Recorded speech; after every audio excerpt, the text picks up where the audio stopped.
Good Erev Shabbos, Parshas Teiztei. There was once a man, he was a reporter for the New York Times, and he was standing in Manhattan under this big skyscraper, and suddenly he sees this guy smoking one cigarette after another. He comes over to him and he's like, I'm watching you here for half an hour. You're smoking like 10 cigarettes. He said, how much do you smoke a day? He said, I smoke 3 packs. 3 packs of cigarettes a day? He said, since when are you smoking? Since the age of 16. How old are you?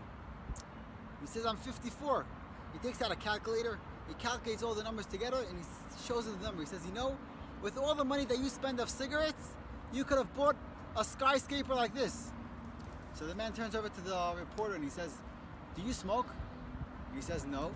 He says, do you have such a skyscraper? He says, no. He said, this is mine and I smoke. In this week's Parsha, we see something fascinating. The Torah teaches about the Ben Sora Umore, that rebellious kid, and that he has all the symptoms to become a very, very evil person, and the Torah tells him just kill him young. But the Gemara in Sanhedrin says Ben Sora Umore will never exist. There's so many things that need to happen for this Ben Sora Umore to exist.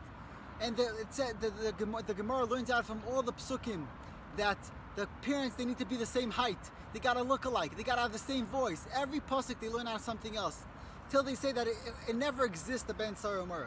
But one of the things that they learn out of the psukim is they say that from the pasuk says that the parents, they hold on to the child and they bring him in front of the basin, and they said, "B'neinu zeh einenu shomea bekolenu." He does not listen to our voice. And the Gemara learns out that if one of the parents are deaf, then he does not become a Ben Sora Umore. Why? Because it says einenu shomea bekolenu. He doesn't listen to us. But the question is, we're talking about the child. The child is not listening. What does that have to do with the parents? How can you learn that the parents are deaf? It doesn't become a Ben Sora Umore. The Gemara is teaching us something fascinating. That if the parents are deaf, if the parents don't hear what they're saying, then how do you expect your kid to hear that? You cannot expect from your kid to hear something that you yourself cannot do. We cannot expect from our spouse, from our children, from our friends to do something that we don't expect from ourselves. Have a great Shabbos.